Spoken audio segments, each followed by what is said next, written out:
Motivation is fleeting. Discipline is what's going to ultimately help you achieve your goals for longevity. If you are looking to really change your life, it doesn't matter what goals you necessarily set for yourself, but instead what matters are the systems that you implement to achieve those goals. Hi, I'm Courtney. I'm a high school software engineer that has dang near perfected my methods of productivity.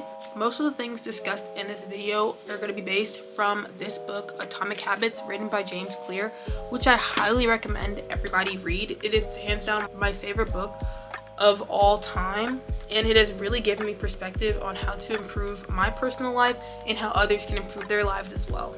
Today we're going to be talking about ways to implement these systems referenced earlier in the video, which can ultimately help you gain your own goals in your life. Now, before we even get started with the real content of this video, I really do want you to understand it is that if you overload yourself and do habits 1, 2, 3, 4, 5, 6, 7 starting Monday, I promise it's not gonna last long term, and a good 99.99999% of people are going to fail by week 3. That is just how the human body works. We are not logical creatures, we are emotionally driven, and once you understand that, you can fully recognize how to improve yourself. This is why in the beginning of every single year, January 1st, everybody tries to jump on all 15 of their new habits and they typically fail by February. It's because they are starting with way too many habits. By having a few habits that you are implementing every single week, you are able to slowly grow into the person that you want to become. This is the perfect transition into one of the first lessons learned in this book, which is get 1% better every day. As I said previously, trying to get better immediately will ultimately end in you reverting back to your old habits, lying on the couch, eating your Doritos, and not doing what you are ultimately trying to get done. When you do the math, getting 1% better every day will ultimately result in you being 27 times better than you were at the beginning of the year. One tip that I personally have is something called habit stacking. Now, this is where you have a habit that already happens on a daily basis or weekly basis or whatever, and you just stack something on top of that. I did this when it comes to my nighttime routine. I know every time I'm done with my day, after I finish brushing my teeth, I'm done with my hygiene, I come in my room, I crash in my bed, and I turn on the TV.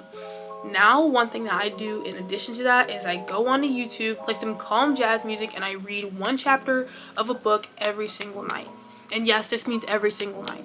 I was able to stack the habit of me turning on the TV to flipping on jazz music, and then which will ultimately lead to me reading a chapter every night. Another habit stack that I did a long time ago was before I had my full nighttime routine, I would brush my teeth, floss, and go to bed.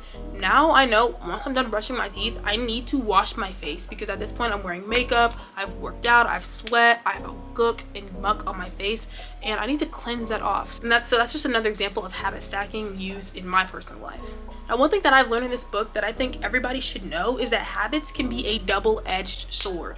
You can have good habits, but you can also have bad habits. In getting better and being more productive with your time, you need to take a minute to recognize what are your bad habits and then build a system to break these habits down. For me, I know personally, I would every day after school, I would come home, crash on the couch, and scroll on social media until I realized it was now 9 p.m. where I had gotten no work done. Now, instead of that, I come home and then I do a quick study session where I review the lecture taught in class, and then I'm able to give myself some time to relax. Now, one quote that I don't really remember where I learned it, but has really changed my perspective on a lot of things is the definition of insanity is doing the same thing over and over and over again and expecting a changed outcome. It's crazy for you to expect to eat the same foods and do the same amount of exercise and then expect you to get skinnier. That's not how it's going to end up working in the long run. You need to, one, recognize you need to get more athletic, you need to start walking more, you need to go to the gym, you need to start stretching more to get healthier, and then also you need to start eating better. And when you do these changes, you will see the outcome. Another crazy thing that I learned in this book is that habits shape your reality. This, like many other self-help books, taught this through a story which I want to share quickly with you guys. It's two people that are trying to stop smoking. One person, when offered a cigarette, says, "No, I'm trying to quit smoking." The other person says, "No, I'm not a smoker." By identifying with the good habits, you are able to grow as a person. I go to the gym. I am a gym rat. I like to read. I am a knowledgeable woman. These are things that will ultimately help you grow in your habit journey. By identifying yourself as your new habits, you are able to lock in and really recognize the goals that you have for yourself. All right, the next thing we're going to talk about is how to actually build better habits for yourself. Now, like I said before, you need to build a system in place to reach your habits. Let's kind of delve into that more. What do I mean when I say systems? Your system can be broken down into 4 different steps: cue, craving, response, and then reward. First, let's split this into 2 different areas. First, we have the cue. This is kind of where I kind of mentioned earlier, the habit stacking, where when I get into the bed and turn on the TV, that's my cue to go to YouTube and look up jazz music for me to play in the background when I'm reading. Step number 2, craving. Make it obvious, make it attractive, make it something that you want to do. When I go to the gym, I find the cutest gym clothes that I have, which mind you aren't that cute because I'm still balling on a budget, but I find them and I have them out and I have them ready.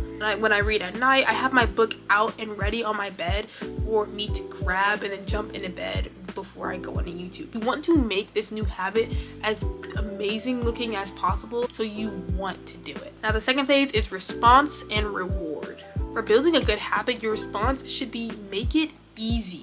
Like I said earlier, when I'm going to the gym, I make sure that my gym clothes are out and ready for the days that I go to the gym, so I don't have to go through my drawers and find cute clothes that match and go through my outfits. Like, no, my gym clothes are out and ready for the day. My water bottle for the gym is out and ready for when it's time for me to go. And the fourth is reward. Now, this does not necessarily have to happen with every single habit, because I'm not ever gonna reward myself for brushing my teeth, but ultimately recognizing, hey, I did it today, I did my habits, that boosts the endorphins in your brain, which helps you stay along with the habit longer term. I know right now, as I'm recording this video, one of my goals is to close all 3 of my rings on my watch every single day this month, and I have so far succeeded for the entire month of September. I'm so proud of myself. I've never closed all 3 fitness rings every single day until now. And just looking at my progress, seeing that I've done it every other day and seeing that I did it another day, that's just a great reward that I put out for myself for like another day of succeeding my habit. Like, yes, so proud of myself. Now, this can also be used to break down old habits. Make the habit invisible, make it unattractive, make it difficult, make it unsatisfying. Get it out of your life so you don't have to worry about it anymore. All right, so those are my main tips for setting systems aside and achieving your habits and getting rid of bad ones. Now, before I go, let me lay some quick words of wisdom onto your life so you don't need to stress. It is okay if you miss a habit for a day. I know it sounds crazy. I know I already said that I do my habits every day. That's not true. I have days where I am not feeling my best, and I have days where I am not wanting to work out. I am not wanting to read. I'm just ready to crash and go to bed. I don't want to go to the gym. But it's okay. We're humans. We stress, we cry, we cheer. It's okay for you to take a day and not have to do your habit, but don't let it happen for 2 days in a row. It's okay for you to give yourself a day and just breathe and think and rest and sleep and not have to stress about your habits. But after that one day, it's time to get right back on the grind and keep it rolling again. Right now, I am reading Discipline is Destiny, and I highly recommend reading that book after reading Atomic Habits, because it is chock full of different ways to stay disciplined with your habits and your goals and your lifestyles once you've implemented them into your life. By implementing good and solid habits into your life, you are able to change your overall person. Within 1 year, you can go from somebody that watches social media from 8 hours a day to someone that is healthy and happy and productive with their life. I know, because that was me. A year ago, I was literally on my phone for averaging a good 11 hours a day. I was rotting on the couch and I was not happy. Now I'm happy. My life is balanced. I'm on top of everything and I'm healthy as all get out. I go to the gym, and it's not because I randomly decided to start doing habits out of nowhere on January 1st like everybody else, but it's because I slowly started implementing habits 1, 2, 3 at a time, and I got 1% better every single day, and I was able to exponentially improve my life. Motivation is fleeting. Discipline is what's going to ultimately help you achieve your goals for longevity. So make sure you stay disciplined with whatever you set and don't stop after 2 or 3 weeks, even though it's hard. Nobody said success was going to be easy. Nobody. I really hope you enjoyed watching. Please be sure to like and subscribe down below, and be sure to comment down below if you have any questions or any tips for people wanting to improve their habits. Be sure to check out some of my other videos on growing specifically your productivity and how to improve. Thank you so much for watching, and I'll see you next time on Quartz Corner.